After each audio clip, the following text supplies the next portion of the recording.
ഉപതെരഞ്ഞെടുപ്പ് തോൽവിക്ക് പിന്നാലെ ബി.ജെ.പിയിൽ തർക്കം രൂക്ഷമാണ്. പാലക്കാട്ടെ തോൽവിയിൽ കെ സുരേന്ദ്രനെതിരെ പടയൊരുക്കം. സി കൃഷ്ണകുമാറിനെ സ്ഥാനാർത്ഥിയാക്കിയതിൽ വീഴ്ച പറ്റിയെന്നാണ് കൃഷ്ണദാസ് പക്ഷത്തിന്റെ ആരോപണം. സന്ദീപ് വാര്യരെ അപമാനിച്ച് ഇറക്കിവിട്ടതിന് പിന്നിൽ ഔദ്യോഗിക പക്ഷത്തിന്റെ കടുംപിടുത്തമെന്നും വിമർശനമുണ്ട്. ബി.ജെ.പിയുടെ അടിത്തറയ്ക്കല്ല മേൽക്കൂരയ്ക്കാണ് പ്രശ്നമെന്ന് ദേശീയ കൗൺസിൽ അംഗം എൻ ശിവരാജൻ ആഞ്ഞടിച്ചു. തോൽവിയിൽ സുരേഷ് ഗോപിയും രാജീവ് ചന്ദ്രശേഖറും അതൃപ്തി അറിയിച്ചിട്ടുണ്ട്.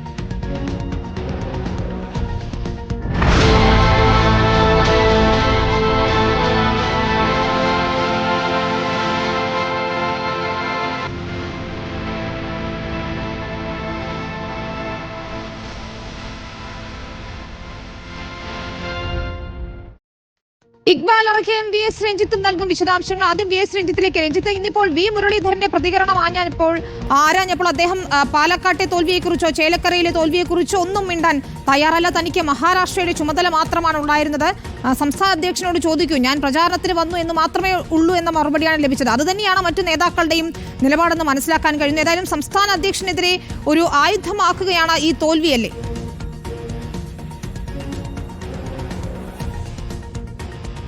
വിനീത, സ്വാഭാവികമായിട്ടും പാലക്കാട്ടെ തിരിച്ചടി അപ്രതീക്ഷിതമാണ് എന്ന തരത്തിലുള്ള പ്രതികരണങ്ങൾ പല ഭാഗത്തു നിന്നായി വന്നു കഴിഞ്ഞു.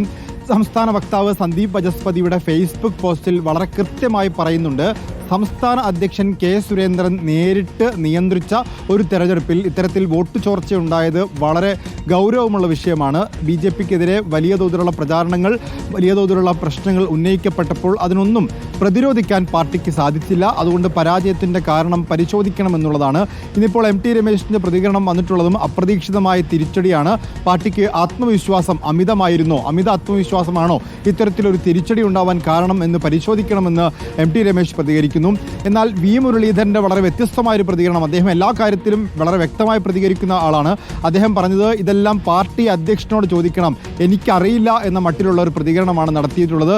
സന്ദീപ് വാര്യർ പാർട്ടി വിട്ടു പോയതിനെക്കുറിച്ച് പോലും ചോദിച്ചപ്പോൾ അദ്ദേഹത്തിന് ഒരു പ്രതികരണം ഉണ്ടായിരുന്നില്ല. എന്നാൽ ഇതെല്ലാം സൂചിപ്പിക്കുന്നത് സംസ്ഥാന അധ്യക്ഷനെതിരെ, കെ സുരേന്ദ്രനെതിരെ ഒരു ആയുധമാക്കി ഈ പാലക്കാട്ടെ തോൽവി മാറ്റുകയാണ് എന്നുള്ളതാണ്. പ്രധാനമായിട്ടും സി കൃഷ്ണകുമാറിനെ സ്ഥാനാർത്ഥിയാക്കിയത് മറ്റ് പലരുടെയും എതിർപ്പിനെ മറികടന്നുകൊണ്ടാണ്. ശോഭാ സുരേന്ദ്രനെ സ്ഥാനാർത്ഥിയാക്കണമെന്നൊരാവശ്യം കേന്ദ്രമന്ത്രി സുരേഷ് ഗോപി ഉൾപ്പെടെ രാജീവ് ചന്ദ്രശേഖർ ഉൾപ്പെടെയുള്ള നേതാക്കന്മാർ ഉന്നയിച്ചിട്ട് പോലും സി കൃഷ്ണകുമാറിനെ സ്ഥാനാർത്ഥിയാക്കിയത് ഔദ്യോഗിക വിഭാഗത്തിൻ്റെ കടുംപിടുത്തമാണ് എന്ന രീതിയിലുള്ള വ്യാഖ്യാനങ്ങൾ വരുന്നു. സന്ദീപ് വാര്യർക്ക് കസേര കൊടുക്കാതെ കൺവെൻഷനിൽ നിന്ന് ഇറക്കി വിട്ടതും നേതൃത്വത്തിൻ്റെ കടുംപിടുത്തമാണ്. അത്തരത്തിൽ എല്ലാവരെയും പുറത്താക്കുകയല്ല, എല്ലാവരെയും കൂട്ടി യോജിപ്പിച്ച് മുന്നോട്ട് പോവുകയാണ് വേണ്ടത് എന്നൊരു അഭിപ്രായം വരുന്നു. അപ്പോൾ ഇത്തരത്തിൽ പാലക്കാട്ടെ പരാജയവുമായി ബന്ധപ്പെട്ട് വലിയ അമർഷം, മുറുമുറുപ്പ് പാർട്ടിയിൽ തുടരുന്നു. ചിലരൊക്കെ അത് പരസ്യമായി പ്രകടിപ്പിക്കുന്നു.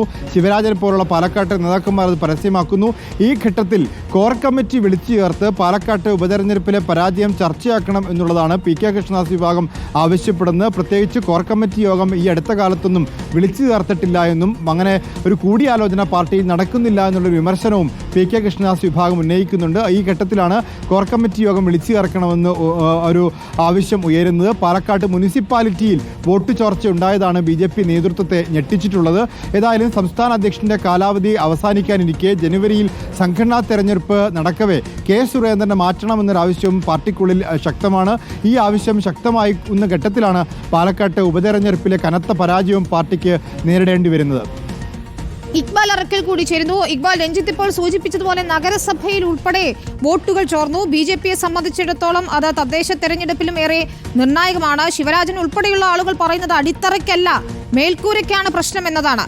എന്താണ് ജില്ലാ നേതൃത്വത്തിലെ ഒരു വിഭാഗത്തിന്റെ നിലപാട്? നേതൃത്വത്തിനെതിരെ ആഞ്ഞടിക്കുന്നതാണ് നമ്മൾ കാണുന്നത്.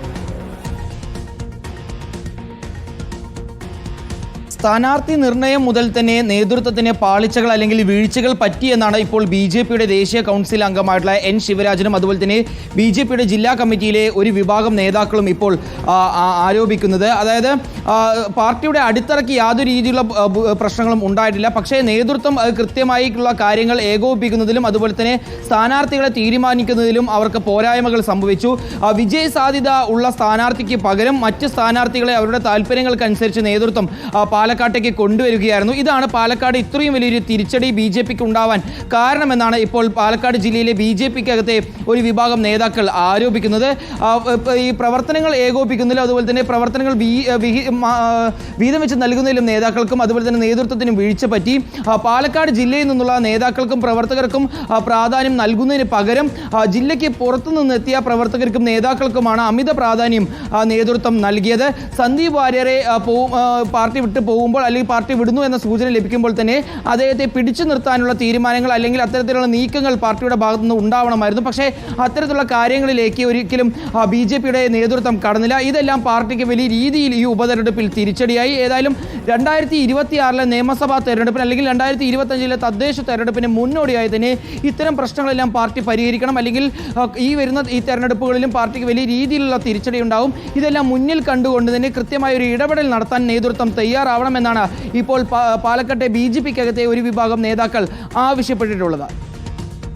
VS രഞ്ജിത്ത്, ഇപ്പോൾ ഇക്ബാൽ സൂചിപ്പിച്ചതുപോലെ തന്നെ നഗരസഭയിൽ ഉൾപ്പെടെ വോട്ട് ചോർച്ചയുണ്ടായത് എങ്ങനെയാണ് BJP വിലയിരുത്തുന്നത്? സ്ഥാനാർത്ഥി നിർണയത്തിലെ പാളിച്ച മാത്രമാണോ ഇതിൽ പ്രശ്നമായി വന്നതെന്നാണോ? പ്രത്യേകിച്ച് ഈ ശ്രീധരന് കിട്ടിയ വോട്ടുകൾ ഉൾപ്പെടെ വിഭജിച്ചു പോയല്ലോ.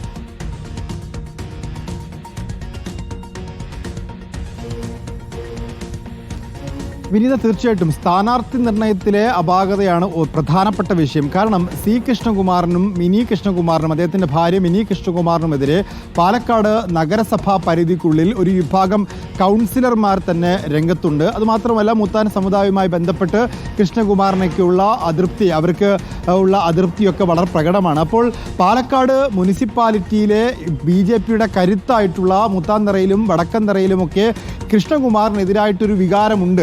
അപ്പോൾ സ്വാഭാവികമായിട്ടും ആ കൗൺസിലർമാർ ഉൾപ്പെടെയുള്ള ആളുകളുടെ വികാരം പരിഗണിച്ചില്ല.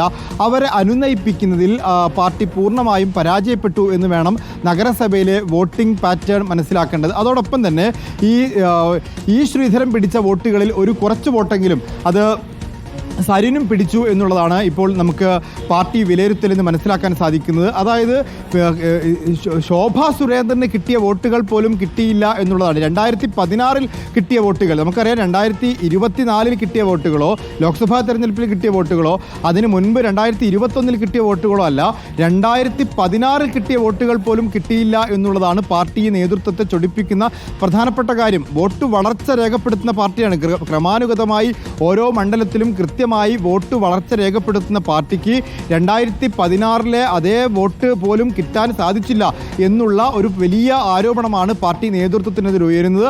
അത് മുനിസിപ്പാലിറ്റിയിൽ ഉണ്ടാക്കിയ വലിയ തിരിച്ചടിയാണ്. ഇവിടെ മുനിസിപ്പാലിറ്റിയിൽ BJP പ്രതീക്ഷിച്ചത് ഒരു 6000-7000 വോട്ടിൻ്റെ ലീഡ് മുനിസിപ്പാലിറ്റിയിൽ നിലനിർത്താൻ സാധിച്ചാൽ പഞ്ചായത്തുകളിൽ ഉണ്ടാവുന്ന തിരിച്ചടി അത് പാച്ചപ്പ് ചെയ്യാൻ സാധിക്കുമെന്നുള്ളതായിരുന്നു. അങ്ങനെ 7000-ഓളം വോട്ടിൻ്റെ ലീഡ് പ്രതീക്ഷിച്ച സ്ഥലത്താണ് പാർട്ടി പിന്നോട്ട് പോകുന്നത്. അങ്ങനെ പിന്നോട്ട് പോകുന്നതിൻ്റെ ഒരു കാരണം സ്വാഭാവികമായിട്ടും സ്ഥാനാർത്ഥിത്വമാണ്. മറ്റു പല കാരണങ്ങളുമുണ്ട്. അതെല്ലാം അന്വേഷിക്കുകയും പരിശോധിക്കുകയും വേണം എന്നുള്ളതാണ് പാർട്ടി നിലപാട്. ശരി, VS രഞ്ജിത്തും ഇക്ബാൽ അറക്കിലുമാണ് വിശദമായ വിവരങ്ങൾ നൽകിയത്.